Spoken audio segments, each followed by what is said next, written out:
నువ్వు చెప్పిన దాని పెద్ద కలర్ ఈస్ట్మన్ కలర్ రాసే పేపర్ లైన్స్ చేస్తావా డ్రామా? ఇది వాట్ ఈజ్ యువర్ ఐడియా?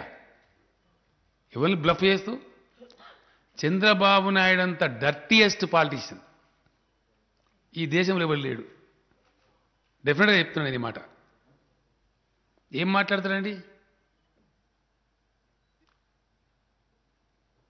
ఏం చేస్తావు నువ్వు? నువ్వు నవీన్ పట్నాయక్ని ఎందుకు కలిసినావు? నువ్వు మళ్ళీ ఎందుకు కలిసినావు? ఎందుకు? నీకేమవుతావు? నాకు అర్థం కాదు. నీ ఇష్టమా నువ్వు మాట్లాడే సొల్లు పురాణం? 4 ఏళ్ళు మోడీ సంఖ నాకుతావు, మోడీ సంఖలో కూర్చుంటావు మోడీ ఒళ్ళో. అప్పుడు అందరం మేము నువ్వు చెప్తే మోడీకి డబ్బా కొట్టాలి మేము. ఫైన్ మార్నింగ్ నీకేదో ఉల్టా అవుతుంది, నువ్వు కాంగ్రెస్ రాహుల్ గాంధీ సంఖ నాకుతావు, మళ్ళీ మేమంతా కాంగ్రెస్ వెంబడి రావన్నా అంటే ఏంది? నాకు అర్థం కాదు నువ్వు మాట్లాడే. అర్థం ఉందా నీకు? ఆంధ్రప్రదేశ్ ప్రజలు వాళ్ళకి చేతులెత్తి మొక్కాలి ఈ డర్టీ పొలిటికల్ లీడర్ని ఎట్లా భరిస్తున్నారు వాళ్ళు. ఎన్ని పచ్చి అబద్ధాలు మాట్లాడుతున్నారండి. పచ్చి సిగ్గు కూడా పడాలా చంద్రబాబు నాయుడు అనే వ్యక్తి. కనీసం లజ్జా సిగ్గు అనేది ఉండాలి మనిషికి. ఏం మాట్లాడుతుందండి? ఎస్, ఈ should feel ashamed. I'm sorry. ఎందుకంటే హోదా వస్తే ఏమొస్తుంది? ప్రత్యేక హోదా వస్తే అవసరమే లేదు అని ఎవడు వాదించినండి? ఈ మనిషే కదా వాదించండు. ఈ మనిషి ఏం మాట్లాడండి? నేను స్వయంగా విన్న టీవీలో రాహుల్ గాంధీ వస్తున్నాడు విజయవాడకి ఏదో ప్రోగ్రాంలు అంటే ఏమి ఇంకెందుకు బతికినామని చూసిపోవడానికి వస్తుండా? ఎందుకు వస్తుండు? ఏం ముఖం పెట్టుకొని వస్తుండు రాహుల్ గాంధీ అని మాట్లాడతాడు. ఇప్పుడు నిన్న నరేంద్ర మోడీ వస్తాడంటే ఏం ముఖం పెట్టుకొని వస్తాడు? అసలు నీదేం ముఖం నాకు అర్థం కాదు. నువ్వు ఏం ముఖం పెట్టుకొని రాహుల్ గాంధీని వ్యతిరేకించినావు? ఏం ముఖం పెట్టుకొని నరేంద్ర మోడీ ఎంబడు నువ్వు? ఇప్పుడు ఏం ముఖం పెట్టుకొని నరేంద్ర మోడీని వ్యతిరేకిస్తున్నావు?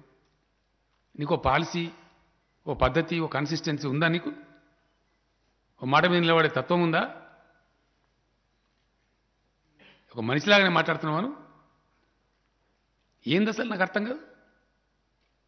ఎంత dirtiest political leader in the country, I'm telling you without any doubt. ఎన్ని పచ్చబద్దాలు ఉంటాయండి? ఎంత మోసం అండి ప్రజలను, పాపం ఆంధ్రప్రదేశ్ ప్రజలను. నేను ఒక అడ్వర్టైజ్మెంట్ ఇచ్చింది, సిగ్గుపడాలి. ఆంధ్రప్రదేశ్ సెక్రటరీకి ఏదో ఫౌండేషన్ వేసినట్టు. ఫౌండేషన్ దేశంలోనే మొట్టమొదటిసారిగా రాఫ్ట్ టెక్నాలజీతో ఫౌండేషన్ అంటారు. ఒక 1000 బంగ్లాలు హైదరాబాద్. అవునా? గవి కాదు వీకర్ సెక్షన్ ఇల్లు కట్టామా మనం? బలైన వర్గాల గృహ నిర్మాణంలో ఎక్కడెక్కడైతే రేగడి నేలలు ఉంటాయో అక్కడంతా రాఫ్ట్ ఫౌండేషన్ వేస్తాం. గింత గింత అద్వానమా? గింత అబద్ధమా? ఇప్పుడు భగీరథలు కట్టే ట్యాంకులు ఉన్నాయి కదా, 18,000 ట్యాంకులు, మొత్తం 38,000 ట్యాంకులు. వాటన్నిటికీ రాఫ్ట్ ఫౌండేషన్ ఉంటుంది. ఇప్పుడు సిరిసిల్ల కలెక్టర్ బిల్డింగ్ కడుతున్నాం, దానికి రాఫ్ట్ ఫౌండేషన్ వేస్తున్నాం. ఆడ రేగండేళ్ళని నిజామాబాద్ హాస్పిటల్ కూడా ఇప్పుడు రాఫ్ట్ ఫౌండేషన్ కడుతున్నారు. ఆల్రెడీ కట్టింది ఆల్రెడీ. హుస్సేన్ సాగర్ చుట్టూ బిల్డింగ్లు ఏమైనా హైదరాబాద్ ఆ రైల్వే ట్రాక్ యువతల దిక్కు అన్ని రాఫ్ట్ ఫౌండేషన్. మీరు రియల్ ఎస్టేట్ ఏమన్నా చెప్తారు ఈ సంగతి మీకు. దానికి గింత పేపర్లలో పెద్ద అడ్వర్టైజ్మెంట్. ఇంత పచ్చబద్దమా? ఇంత మోసమా? ఈ అబద్ధాల మీద బతకానని రాజకీయం అంటే ఇంత ఏది పడుతుంది ఎప్పుడు పడితే అప్పుడు మన ఇష్టం ఉన్నట్టు మాట్లాడచ్చు. డబ్బా కొట్టేటి నేను బాకాలున్నాయి గంతే, ఏం లేదు. ఓ 2-3 బాకాలు ఉన్నాయి కాబట్టి ఎస్, నిజంగానే కొడతలేరా డబ్బా? బాకాలు ఉత్తలేరా? ఆయన చెప్పేది నిజమనుకునే భ్రాంతి కలిగేటట్టు రాస్తారు వీళ్ళు. ఆ ఫోటోలు, కలర్ ఫోటోలు, కథలు.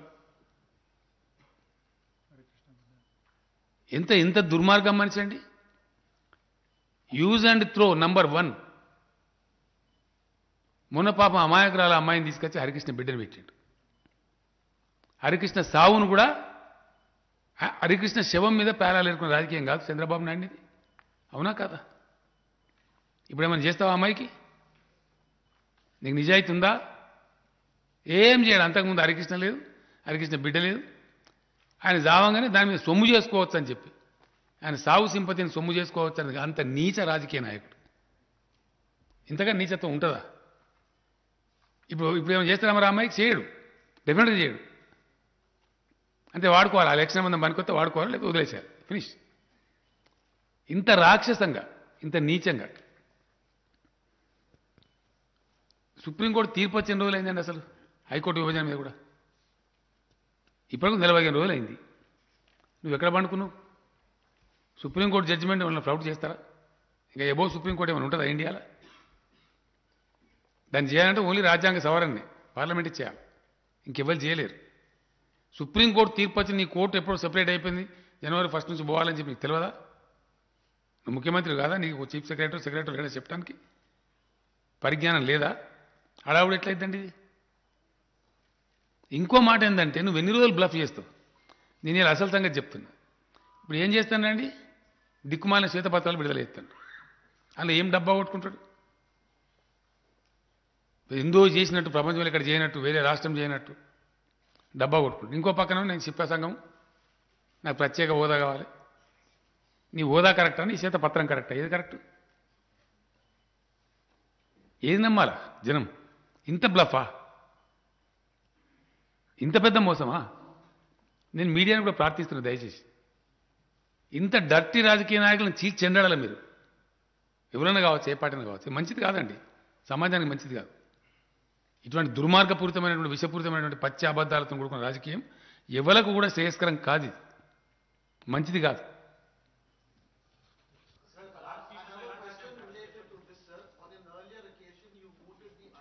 ఇంకొకటి ఏంటంటే, కేసీఆర్ మనకు ప్రత్యేక హోదా వద్దంటాడు. ఇవి రాజ్యసభ మా ఫ్లోర్ లీడర్, మా పార్లమెంటరీ పార్టీ నాయకుడు, వేరే ఎవరు అల్లాటప్ప మనిషి కాదు.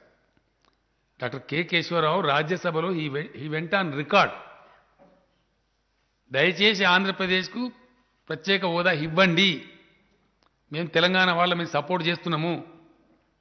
నేను ఒక 100 సార్లు చెప్పిన, కేశవరావు గారు రాజ్యసభలో ఫ్లోర్లో చెప్పిండ్రు, కవిత ఎంపీ చెప్పింది, ఓ లోక్సభలో మా లీడర్ జితేందర్ రెడ్డి చెప్పిన, ఆన్ రికార్డు చెప్పిన.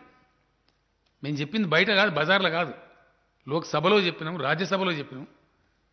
దాన్ని తిమ్మిని బమ్మిని చేసి ఇప్పుడు కేసీఆర్ మనకు ప్రత్యేక హోదా వద్ద, నేను ఎందుకు వద్దంటున్నా? ఈవెన్ టుడే అవసరమైతే నేను ప్రధానమంత్రికి లెటర్ రాస్తా, ఈయన ఆంధ్రప్రదేశ్ ప్రత్యేక హోదా అని. అక్కడ ఏముందండి?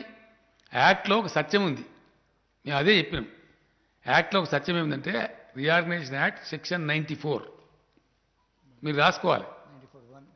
94లో సెక్షన్ 94లో 1 and 2 యాక్ట్లో చాలా స్పష్టంగా ఉంది. పరిశ్రమలకు సంబంధించినటువంటి రాయితీలు, ఇన్సెంటివ్స్ ఇస్తే 2 రాష్ట్రాలకు ఇవ్వాలి అని స్పష్టంగా ఉంది. మేము చెప్పింది ఏంటంటే, పరిశ్రమలకు సంబంధించిన రాయితీలు 2 రాష్ట్రాలకు ఇస్తూ యాక్ట్ ప్రకారంగా ఆంధ్రప్రదేశ్కు ప్రత్యేక హోదా ఇవ్వండి, వెల్కమ్ అని చెప్పినాం మేము. ఇది ఒక పక్క. రెండవది, అసలు రాష్ట్రం పచ్చి అబద్ధాల కోరు చంద్రబాబు నాయుడు, పచ్చి అబద్ధాల కోరు. ఎస్, ఏమైందండి? తెలంగాణ, ఆంధ్రప్రదేశ్ 2 విడిపోయింది. విడిపోయిన తర్వాత ఫైనాన్స్ కమిషన్ ఆఫ్ ఇండియా వచ్చింది. వేణుగోపాల్ రెడ్డి గారు మన దగ్గర పనిచేసిన అధికారే దానికి చైర్మన్గా వచ్చారు. మా బాధలు మేము చెప్పుకున్నాం, వాళ్ళ బాధలు వాళ్ళు చెప్పుకున్నారు. చెప్పుకుంటే వారు కూడా కడప జిల్లా, ఎవరు వేణుగోపాల్ రెడ్డి గారు, ఆయన చాలా టాప్ పర్సనాలిటీ, నేను ఆంధ్ర అనను, but he belongs to Kadapa district.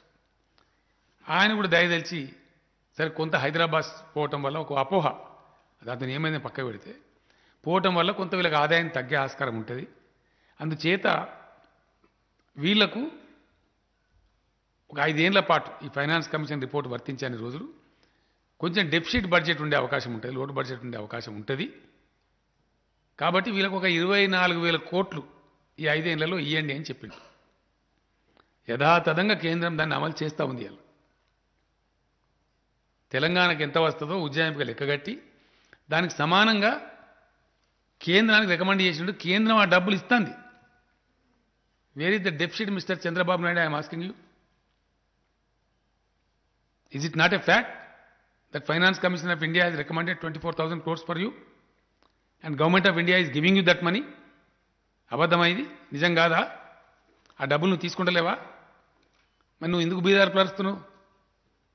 నీకు చక్కగా పరిపాలించలేక, నీకు తెలివి లేక, నీకు చేతగాక, ప్రజా సంక్షేమం మీద నీకు దృష్టి లేక, ఇచ్చిన వాగ్దానాలు నెరవేర్చేటువంటి పరిస్థితి లేక, విపరీతమైన కరప్షన్ ఉంది నీ దగ్గర. ఇవన్నీ దుర్మార్గాల వల్ల, ఈ జాడ్యాల వల్ల నువ్వు చేసేది చేయలేక, ఆడలేక మధ్యలో ఓడన్నట్టు ఇతరుల మీద పడి ఏడుస్తావా? నువ్వు చెప్పేది నిజమా? ఫ్యాక్ట్ కాదా ఇవన్నీ? కఠోరమైనటువంటి నిజాలు కావా? నీ పరిస్థితి రాజకీయంగా చూస్తే అట్లా అనవసరంగా హోదా వద్దని నువ్వే అంటావు, హోదా కావాలని నువ్వే అంటావు. అంటే ఏది నమ్మాలి నిన్ను? హోదా అన్నోని జైలు వేస్తానడు. అవన్నీ ఉన్నాయి, టీవీ ఫుటేజీలు ఉన్నాయి.